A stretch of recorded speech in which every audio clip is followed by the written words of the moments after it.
시청자 여러분 안녕하십니까? 헬로티비 뉴스입니다.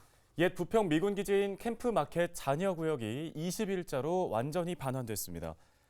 정부는 이날 주한 미군 지휘협정인 소파 합동위원장 간 협의를 통해 캠프마켓 잔여구역 등 5개 미군 기지 약 29만 제곱미터 규모의 부지 반환에 합의했다고 밝혔습니다.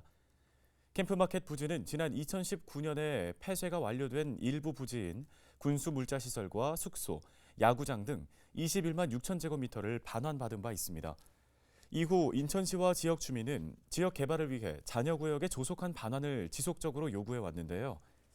잔여구역인 제빵공장과 창고 등 25만 7천 제곱미터가 반환되면서 캠프마켓 전체 부지인 47만 3천 제곱미터 모두 반환이 완료됐습니다. 이번 반환에 따라 인천시는 부지 개발에 탄력이 붙을 것으로 기대하고 있습니다. 인천과 서울을 잇는 경인철도 1호선 지하화가 본격화될 전망입니다. 전국 주요 도시에 구도심 내 지상철도를 지하로 옮기고 지상부지를 종합적으로 개발할 수 있게 하는 내용의 철도 지하화 특별법이 지난 19일 국회 국토교통위원회 법안심사소위원회를 통과했습니다. 해당 법안이 국회 본회의까지 통과하면 인천역에서 구로를 잇는 경인선을 비롯해 경부선인 서울역에서 당정역 노선과 청량리에서 도봉산을 잇는 경원선 구간 등 구도심 지상철도의 지하화 사업이 진행될 것으로 보입니다. 한편 특별법은 이르면 오는 28일 국회 본회의에 오를 전망입니다. 지난 한 해 고금리와 부동산 침체 속에 아파트 분양 시장도 고전을 면치 못했습니다. 수도권에서도 미분양 아파트가 잇따라 발생했는데요. 네, 인천에서만 청약 미달을 기록한 사업지가 10곳이나 됩니다. 입지와 분양가 경쟁력에 따라 청약 수요 양극화가 더 뚜렷하게 드러나고 있습니다. 이관성 기자입니다. 2023년 고금리와 원자재가 인상 등 악재 속에 아파트 분양에 나섰던 전국 사업지는 지난 10일까지 모두 215곳. 부동산 정보 플랫폼 직방이 분석한 결과 이 중 31.2%에 해당하는 67개 사업장이 순위 내 청약 미달을 기록했습니다. 청약 미달 사업지가 가장 많았던 곳은 경기도입니다.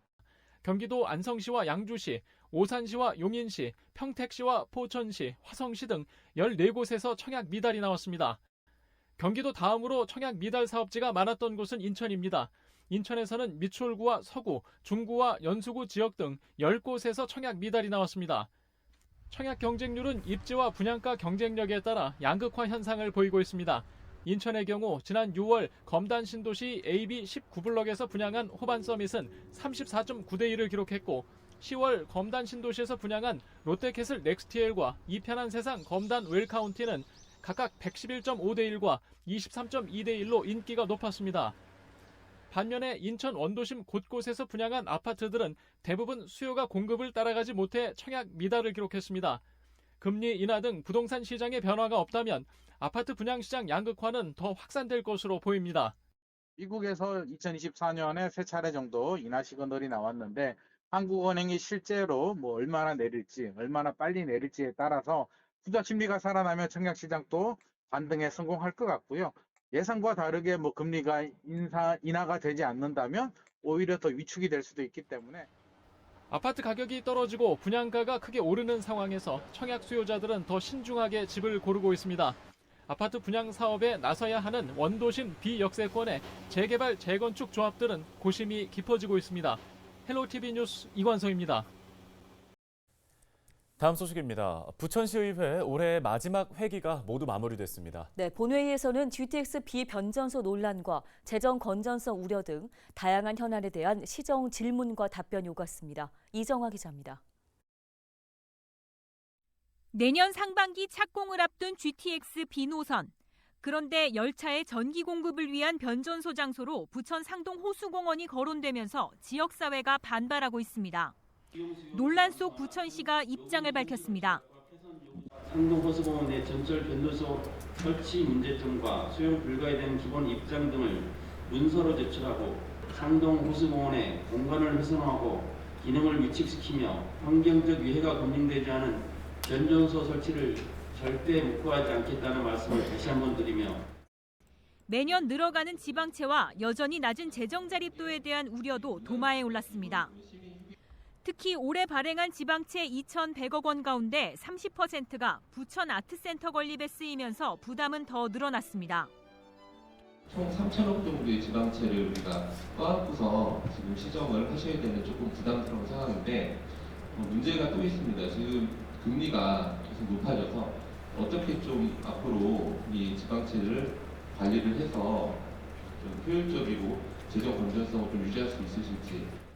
지방채를 가져오는 기관마다 약간 이자율이 다르기도 합니다. 그리고 또 상환 조건도 달라서 저희들이 그 부분은 매년 연도별로 순차적 원리금을 상환하는 계획을 최종 준비를 하고 있고 계획을 세우고 있다고 말씀드립니다. 부천시의회는 내년 부천시 예산안을 2조 4천억 원 규모로 최종 확정했습니다.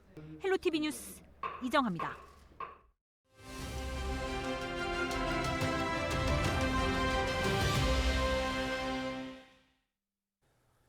김포시의 서울 편입 추진과 관련해서 지역에서도 여야 정치권의 입장이 엇갈리고 있습니다. 오늘은 김포시가 서울에 편입될 경우 가치 상승과 도시 발전을 앞당길 것이라고 보고 있는 김포시 의원을 연결해서 입장을 좀 들어보도록 하겠습니다. 네, 유영숙 행정복지위원장님 전화가 연결돼 있습니다. 먼저 국민의힘에서 김포시 서울 편입 관련 특별법을 발의한 뒤에 최근에 실현 가능성에 대해서 많은 이야기가 오고 가고 있습니다. 지역에서는 이 사안에 대해서 어떻게 보고 계신지 들어볼까요? 네. 이제 김포 서울 통합은 가능성을 논하기보다 언제 통합이 될 것인가를 예측해야 한다고 생각합니다.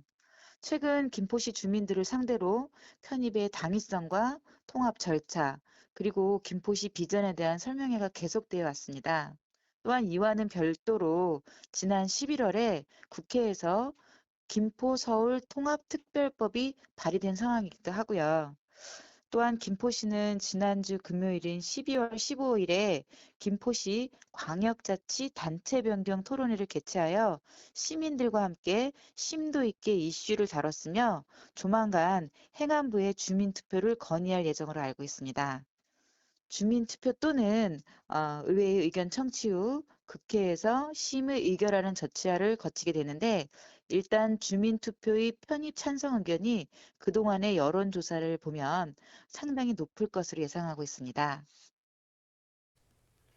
네, 의회 안에서도 의견이 분분한 걸로 알고 있습니다. 김포시가 서울로 편입될 경우에 어떤 이점이 있다고 설득하고 계신 건가요?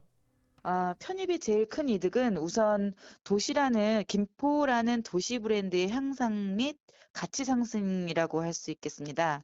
김포가 경기도의 변방이 아니라 해양도시 서울의 중심으로서의 기능을 가질 수 있게 되는 건데요.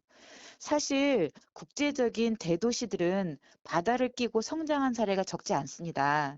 이는 김포뿐만 아니라 서울이 재도약하는 과정에 있어서도 매우 중요한 요소로 작용할 것이라고 생각합니다. 특히 서울은 더 이상의 개발이 어려울 정도로 토지 활용의 집적도가 높은 상황입니다. 서울이 김포와 함께하게 된다면 김포의 넓은 토지를 활용할 수 있다는 점이 커다란 성장 동력의 발판이 될 것이라고 생각합니다. 또한 서울로 편입하게 되면서 김포시의 교통, 문화, 복지, 교육 인프라 등이 많이 보강될 테고요. 사실 그동안 경기도민으로서 김포시가 뚝 떨어져 있어서 많은 지원을 받지 못한 것이 사실인데요. 시민분들이 요즘 주로 하시는 말씀이 설마 지금보다는 나빠지지 않을 것이다. 또 김포의 미래는 김포 시민이 결정해야 한다라고 말씀하시는데 매우 가슴에 와닿습니다. 그렇다면 시의회와 지역사회에서 김포시 서울 편입 관련해서 어떤 움직임들 이어지고 있는지 설명해 주실까요? 최근 김포시의회에서 이번 제229회 정례회를 통해서 김포 서울 통합법 찬성 결의안을 채택하였습니다. 결의안 채택 후에 수많은 시민단체에서도 자발적으로 연대를 하고 있는 상황이기도 합니다. 많은 시민단체에서 서울 편입과 관련된 현수막을 게재하고 있으며 인터넷 카페 등을 통해서 활발하게 서울 편입에 대한 의견을 개진하고 있습니다. 또한 시민이 또 자발적으로 김포 서울 편입 시민연대가 조직되어서 김포를 비롯하여 하남, 고양 시민단체들이 서울 편입을 위해 공동 대응을 결의하기도 하였습니다. 김포시의회 의원으로서 서울 편입은 오로지 시민들의 뜻을 이루기 위한 저희 책무일 것입니다. 결국 모든 결정은 주민 투표를 통해 김포 시민들이 해주시는 것이며 저는 이에 따라 맡은 바 본분을 다하도록 하겠습니다. 네, 말씀 여기까지 듣겠습니다. 지금까지 김포시의회 유영숙 행정복지위원장과 이야기 나눴습니다.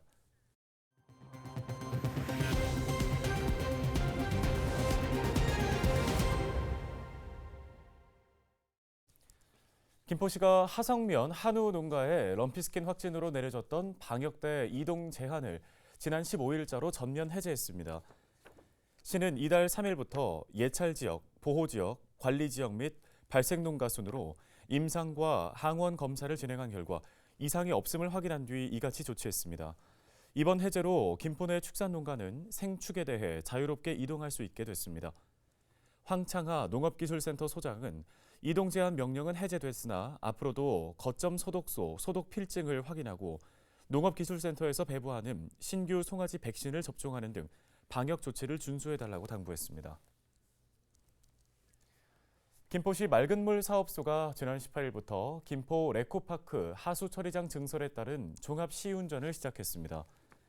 김포 레코파크 하수처리장 증설 사업은 사업비 470억 원을 투입해 하루 8만 톤이던 하수처리 용량을 9만 2천 톤 규모로 확장하는 사업입니다. 맑은물 사업소는 6개월간 종합 시운전을 거쳐 내년 6월 사업을 준공할 예정입니다. 인천시 시정자문기구인 시정혁신단이 이번 주 수도권 대중교통 운영체계에 대해 논의하는 자리를 마련합니다.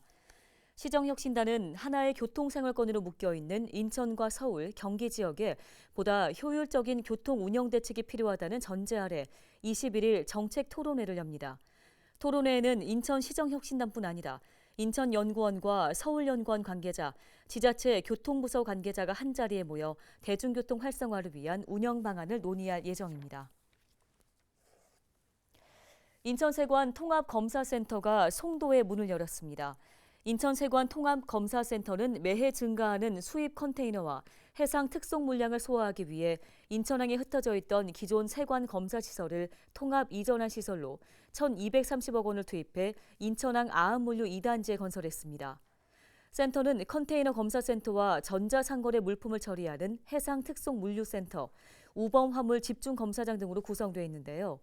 통합검사센터가 문을 열면서 화물의 신속 통관을 지원하고 마약 등을 효율적으로 차단할 것으로 세관은 기대하고 있습니다.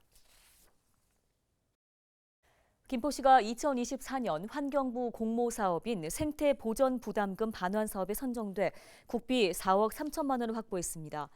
생태 보전 부담금 반환 사업은 자연 환경과 생태계에 미치는 영향이 현저하고 생물 다양성 감소를 초래하는 개발 사업자가 납부한 부담금을 활용해서 훼손된 지역의 생태계를 복원하는 환경부 공모 사업입니다. 김포시의 이번 사업 대상지는 불법 경작 등으로 훼손된 양촌 하군리 완충 녹지로 시는 이번 사업을 통해 숲을 복원하고 용출수로 인해 상시 습한 지점을 생태습지로 조성해 생태탐방로와 식물학습장, 생태전망대, 관찰 데크 등을 설치할 예정입니다. 김포시는 내년 10월 말까지 사업을 완료할 계획입니다.